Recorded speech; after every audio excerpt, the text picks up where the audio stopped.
Good morning সকল বন্ধুদেরকে জানাই আমার নতুন একটি ব্লগে নতুন একটি সকালে তোমাদের সবাইকে অনেক অনেক স্বাগত, অনেক অনেক ভালোবাসা জানিয়ে আজকে নতুন আরেকটি ব্লগ শুরু করছি। এখানে হচ্ছে সকালে সুজি।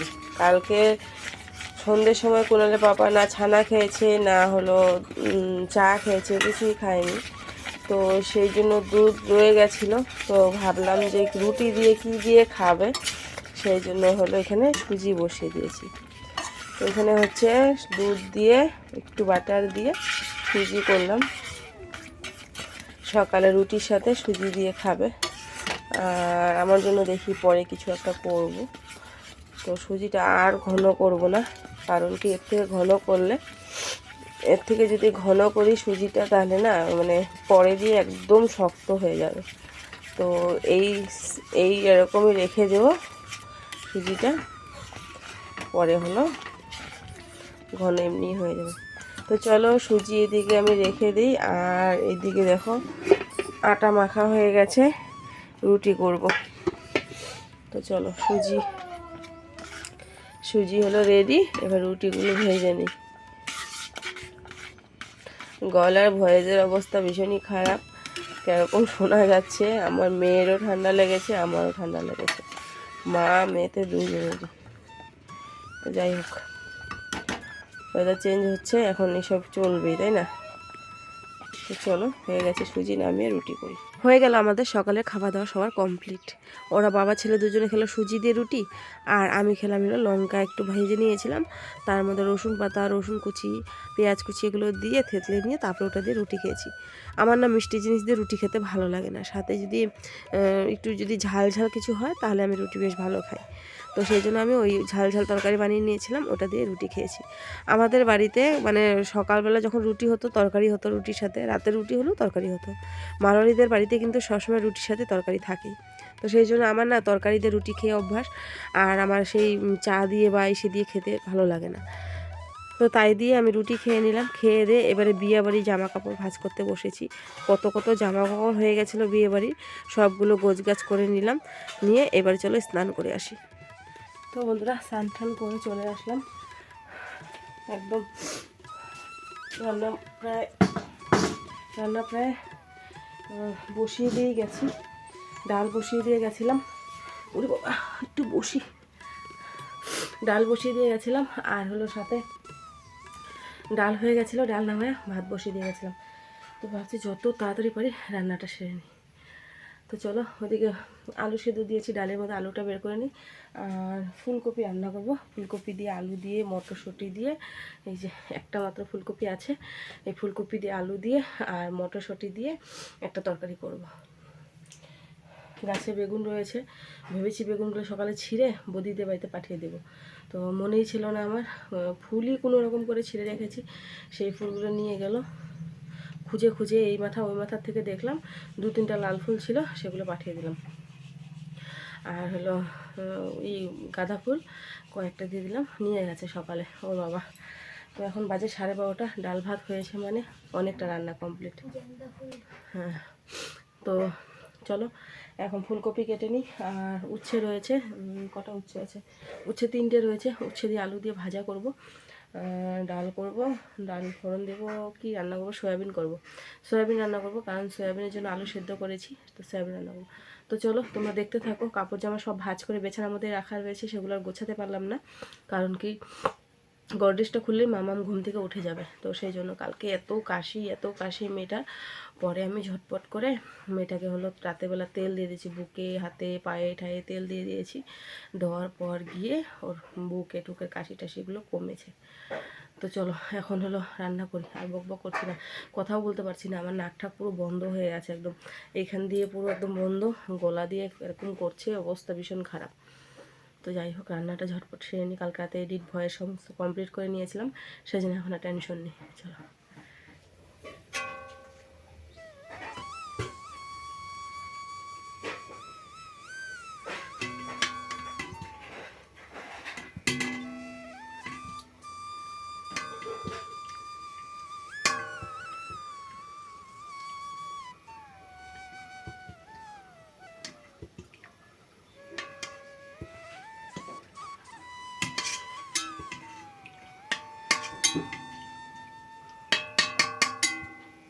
আজ করব আলু সয়াবিন দিয়ে তরকারি। তো আলুটা ডালের মধ্যে সেদ্ধ দিয়ে দিয়েছিলাম, সাথে কুয়াশও সিদ্ধ দিয়েছি। কুয়াশ এনেছিল এই সপ্তাহে দুটো নাকি তিনটে, না দুটো এনেছিল। তো সেই দুটো কুয়াশে কিন্তু একদিন রান্না করা হয়ে গেছে, আর আজকে হলো এই যে আরও রান্না করলাম। এখন আর কুয়াশ আনা নেই, এখন আবার আনতে হবে। কুয়াশ দিয়ে ডাল খেতে বেশ ভালো লাগে, কিন্তু আমি কয়েকবার তোমাদেরকে বলেছি কুয়াশ দিয়ে ডাল খেতে ভালো লাগে। আগে না কুয়াশ যখন নিয়ে আসতো না, আমি শুধু কুয়াশ দেখলেই মাথা গরম হয়ে যেত, বলতাম কি কেন যে কুয়াশটা নিয়ে আসে, ভালোই লাগে না খেতে। কিন্তু এখন ভীষণ ভালো লাগে খেতে। তো ডাল বসিয়ে দিকে মশলা করে নিয়েছি, আর ফুলকপি দিয়ে আলু দিয়ে তরকারি করব, আর হলো সাথে সয়াবিনের তরকারি করব। মটরশুঁটি দিয়ে দিয়েছি ফুলকপির মধ্যে, বেশ ভালো লাগবে খেতে। তো চলো এখন ঝটপট করে রান্না সেরে নিই। আর এদিকে দেখো ডালটা ফোড়নে দিয়ে দিয়েছি, ডাল ফোড়ন হয়ে গেছে, আর সাথে কিন্তু ভাতও হয়ে গেছে। এই দেখো ভাত হয়ে গেছে। আর এবারে চলো এক এক করে সমস্ত রান্না ঝটপট করে সেরে নিই, সে তারপরে মামামের কাছে চলে যাই মামাম কী করছে দেখতে। সত্যি সত্যি গাই আমি ভরসা করে দিবা না, গানটা দিলাম না হলে কোকোনাট খাবে।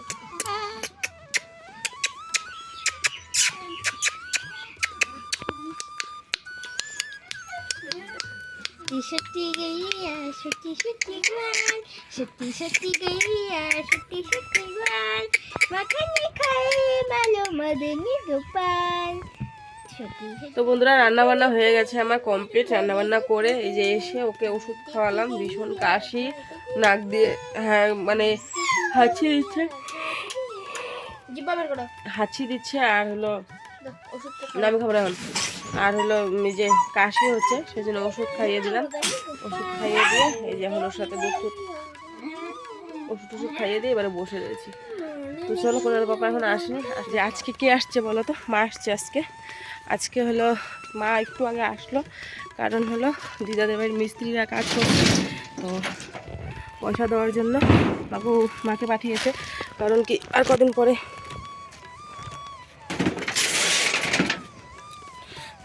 কদিন পরে হলো দিদারা চলে আসবে, তো সেই জন্য দিদারা এখন আসলো না, মাসির মেয়ের পরীক্ষা আছে, তো সেই জন্য মাকে পাঠিয়ে দিয়েছে। মা আসছে পয়সা দেওয়ার জন্য, আর মা এখানে ঘুমিয়ে রয়েছে। মা আজকে আসলো মা। তো কালকে সরস্বতী পুজো আছে, স্কুলে যাবো ভাবছিলাম, তো মা বললো যেতে লাগবে না স্কুলে, আমি ঘরেই খিচুড়ি বানিয়ে দেবো। আজকে ছুটির হলো বাসি বিয়ে রয়েছে, ওখানে যাব অবশ্যই। তো মা কালকে চলে যাবে বলেছে, যে আর কালকে সকালে খিচুড়ি খাইয়ে দিয়ে কালকে চলে যাবে। তো বন্ধুরা সোয়েটার পরে নিলাম, সোয়েটার পরে রেডি হয়ে নিলাম, কারণ হলো ঠান্ডা, বাইকে ঠান্ডা লাগবে। আর একে তো বাইকের ঠান্ডা, আর তার মধ্যে ঠান্ডাই লাগবে। বাবা গেটটা ভিতর দিয়ে লাগিয়ে দিতে, গেটটা ভিতর দিয়ে বন্ধ কর। তো চলো এখন হলো যাই, সোয়েটার পরে নিয়েছি, চলো। সিটি অনেকবার করে বলছিল বৌদি আসবা কালকে, তো মা যদি কালকে আসতো তাহলে কালকে যেতে পারতাম, তো মা আজকে আসলো। তো যাই হোক কালকেই চলে যাবে বলছে, বিকালবেলা যাবে গেলে। তো চলো আমি এখন যাই। ও আমি একদিন গেছি দেখে তোমার 200 টাকা, তো 100 টাকা দেবো। দেখেছ ঘুরতে নিয়ে যাবে, তাও বাইকের তেলের পয়সা তুমি দিবা, কীরকম। তো চলো এখন বেরোই। উনি চলে গেছেন আগে, আমি পিছনে। তো বন্ধুরা চলে আসলাম সুইটির বিয়েতে, বাসি বিয়ের দিন। সাজু বিয়েতে তো আসতে পারিনি, সেই জন্য বাসি বিয়েতে চলে আসলাম। ভাগ্যিস মা আসছিলো, সেই জন্য মাকে রেখে চলে আসছি বাসি বিয়ে দেখতে। তো সিঁদুরদান হচ্ছে এখানে, কিন্তু সিঁদুরদানের এই ক্লিপটা আমি নিতে পারিনি, কারণ আমি কিন্তু এর পরে অনেকক্ষণ পরে গেছিলাম, তো সেই জন্য আমি ভালো করে নিতে পারিনি ক্লিপসগুলো। এগুলো আমি একজনের থেকে নিয়েছি, তো তোমাদের সাথে সেগুলোই শেয়ার করছি। তো দেখো এখানে সিঁদুরদান হচ্ছে।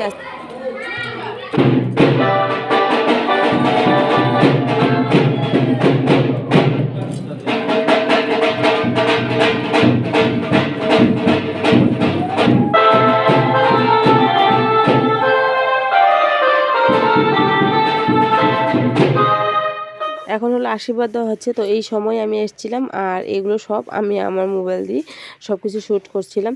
আর এই সময়টা ভীষণই খারাপ লাগছিল। সবাই যখন ওকে আশীর্বাদ করছিল না, তখন মানে সবারই চোখ দিয়ে প্রায় জল বেরিয়ে যাচ্ছিলো, আর আমারও মানে চোখ দিয়ে জল বেরিয়ে যাচ্ছিলো। কেন কেন জানি না, আমি ভীষণ কান্না পাচ্ছিলো।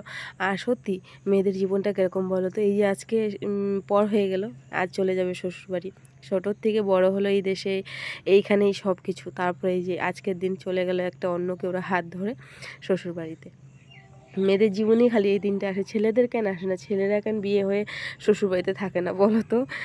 এটা হবারও না কোনো দিন, কারণ কি এইটাই আদিম যুগের থেকে এই জিনিসটাই চলে আসছে, আর এটাই হলো চলবে। তো এদিকে দেখো সুইটির বাসি বিয়ে হয়ে গেছিলো, তারপরে ওকে নিচে নিয়ে আসা হয়েছে। তো এখানে সুইটিদের ফুল ফ্যামিলির ফটোশ্যুট চলছে। সুইটি জেঠি জেঠু, তারপর জ্যাঠাতো দাদা দিদি আর ওর নিজের দাদা রয়েছে। বন্ধুরা চলে আসলাম সুইটির ওইখান থেকে, ওই যেখানে হলো বিয়ে হয়েছে ওইখান থেকে বিদায় হয়ে গেলাম আমি। তাড়াতাড়ি এসো, বিরাট বদমাইশ তুমি, বুঝছো? খালি করে দিছি তো, ভরাই নেই, খালি করে দিছি।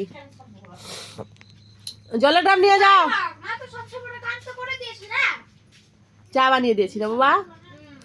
তো বিদায় হলো ওইখান থেকে দিল না, ওই যে এখানে হলো মানে ইসে হয়েছিল, ওই যে কি বলে ওইটাকে, আশীর্বাদ হয়েছিল, ওইখান থেকে দিয়েছে বিদায়, দিবে ওখান থেকে। তো আমি অতক্ষণ থাকতে পারবো না, কারণ 3 সন্ধ্যা একসাথে হয়ে যাবে, তো সেই জন্য থাকতে পারবো না। আর হলো কুনালে পাপার ডিউটিও রয়েছে, তার মধ্যে আজ মঙ্গলবার, মাম্মাম ছোট রয়েছে। হ্যাঁ, তোমরা একদিন পর পর ব্লগটা পাচ্ছ না, 2 দিন হয়ে যাচ্ছে। তো আমি একদিনের ব্লগ একদিন অফ করব, অফ করে তো ওই ব্লগ আবার কন্টিনিউ করব, তাহলে 2 দিন পর পর হবে না, একদিন পর পরই হবে। আর মানে ওইখানে যে ওর একটা ভাগ্নি আছে, সেই ভাগ্নিটা কাঁদছিল, ওই তখনই আমার চোখ দিয়ে শুধু জল পড়ছে। নিজেকে কোনো মতে কন্ট্রোল করেছি, কারণ এখানে কেউরও চোখ দিয়ে জল পড়ছে না, ভাগ্নিটা কাঁদছিল আর জেঠিটা, তো সেই জন্য আমারও চোখ দিয়ে একাই জল পড়ছিল। তো নিজেকে কন্ট্রোল করে আমি কোনো কান্নাকাটি, ও যে বিদায়টা দেখিয়ে নিই তার আগে চলে আসছি, কারণ কি ওইখানে যদি থাকতাম বিদায় দেখা যেত, তাহলে একাই অটোমেটিক চোখ দিয়ে জল পড়তে থাকতো। ওকে বললাম যে 5 মিনিট দাঁড়াও, তো এই তল্প জেঠি, হ্যাঁ, তো জেঠি কানবো না, তো হলো গেছে না কোনো বাবা, কই বাইক না স্টার্টই দিল না। তো হলো ভীষণ খারাপ লাগছিল। তো ওকে বললাম যে 5 মিনিট দাঁড়াও, তারপরে যাই, বলে না এখন যদি দাঁড়াও তাহলে তুমি আরও কান্নাকাটি শুরু করবে, আর ওকে যদি কাঁদতে দেখো বুকটা পুরো ফেটে যাবে। সত্যি আমার ভীষণ খারাপ লাগছিল, এত ক্লোজ ছিলাম। আজকে বিয়ে হয়ে গেল, মানে ওর 3টা বান্ধবী এখানে ছিল, আর হইলো 3টা বান্ধবী ছিল ওর, আর অনেকে ছিল আশেপাশে, বৌদি ঠদিরা অনেকে ছিল। আমাকে দেখেছে সুইটি, খাচ্ছিলই না কোনো মতে। আমরা খা একটু, বলে কি না খাবো না, এত রিচ খাবো না, ওগুলো ডাল ভাতই খা। এই সময় আর গলা দিয়ে খাওয়া নামবেই না ওর, কারণ হলো এই মা বাপের ঘর ছেড়ে চলে গেলে কি খাওয়া আসে, মেয়ের কি খাওয়া ঢুকে বলো পেটে। তো ওর জামাইটাও ভীষণ ভালো হয়েছে, আর ভালো লাগছিল ওকেও দেখতে, কালকেও ভালো লাগছিল। কালকে যেতে পারিনি আমি রাত্রেবেলা, তো আজকে গেলাম, মা ছিল দেখে গিয়ে দেখা করে আসলাম। ও দেখেছে, আমাকে দেখে বলছে আসছো বৌদি, আমি হ্যাঁ আসছি, মানে খাওয়া দাওয়া করেছে, বলছে না বাড়ির থেকে খেয়ে আসছি আর খাওয়াবো না। তো সেই, আর এতক্ষণে মনে হয় বিদায় দিয়ে দিয়েছে, নাকি দেয়নি, এখনও দিবে হয়তো পরে, কারণ কি 3 সন্ধ্যা একসাথে হলো, সন্ধ্যা পার হলে তারপরে দেবে। তো যাই হোক, মেয়ে বিয়ে হয়ে গেল, ওটাই বহুত বড় কথা না। মানে খারাপই লাগছে আমার, এখন খারাপ লাগছে। আমাকে বলেও দিল আবার বৌদি আবারও কিন্তু আসবা, ফিরানিতে আসবো, তখন তোমাকে ফোন করব, তখন কিন্তু আসবা। আমি ঠিক আছে, হবে নি। তো ওকে বলছে, ও বলছে আবারও যাবা, আমি ফিরানিতে আসবো, সেদিন বললো যাওয়ার জন্য। তো বৃহস্পতিবারে বৌভাত রয়েছে, বৌভাত আমাকে অনেক আগে বলেছিল যাওয়ার জন্য, কিন্তু আমি তো যাবো না মাম্মামকে নিয়ে, সেই জন্য আমাকে জোর ঠোর করেও নি, জানে আমি যাবোই না, আমাদের ঘর থেকে কেউ যাবে না বৌভাতে। তো যাক, ভালো হয়েছে, মেয়ে বিয়ে হয়ে গেছে, পার হয়েছে, খুব ভালো হয়েছে। মা নেই, বাবা নেই, 2 ভাই বোন এতদিন জ্যাঠাদের বাড়িতেই ছিল, আর এখন হলো সমস্ত কিছু জোগাড়পত্র করে যে নিজেরাই সমস্ত জোগাড়পত্র করে যে বিয়েটা করতে পারলো, সেটাই বহুত বড় কথা, আমার জন্য তো বহুত বড় কথা। কারণ কি একটা মেয়ে পার হওয়া আর একটা হলো ঘর বানানো, সাংঘাতিক ব্যাপার। কিন্তু আমার দাদু সবসময় বলতো যে একটা মেয়েকে বিয়ে দেওয়া মানে একটা ঘর বানানো, অত বড় মানে পুরো একটা ঘর বানানো যত টাকা খরচা হয় একটা মেয়ে বিয়ে দিলে অত টাকা খরচা হয়। তাহলে ওই মোটেই মানে ভাবছি আর ভীষণ খারাপ লাগছে। কালকে আমি বসে বসে ভাবছিলাম যে একটা মেয়ে বিয়ে দিলে কত টাকা খরচা হয়। আর ও দেখো কত কিছু করে, 2 ভাই বোনের সমস্ত কিছু কিন্তু ওরাই করেছে, নিজেরাই সমস্ত কিছু জোগাড় করেছে, সমস্ত টাকা পয়সা সমস্তটা ওদেরই। তারপরে গিয়ে বিয়েটা হলো। তো যাক ভালো হয়েছে। মানে একটা জীবনসঙ্গী ভালো পেয়েছে, ওর বরটা খুব ভালো, দেখেই বোঝা গেল, মানুষ দেখে চিনা যায় কেমন কে, কিন্তু খুব ভালো থাকবে দুজনে। আর আমরা আশীর্বাদ করি, যেহেতু ওর থেকে অল্প হলেও বড়, সেই জন্য ওর আশীর্বাদ করি সবসময় ভালো থাক সুস্থ থাক। তোমরাও আশীর্বাদ করো 2 হাত জোরে, যাতে ও ভালো থাকে সুস্থ থাকে, বিবাহ জীবনটা খুব সুন্দর হয়। তো চলো পরে আবার তোমাদের সাথে দেখা হচ্ছে। কই ওই গো।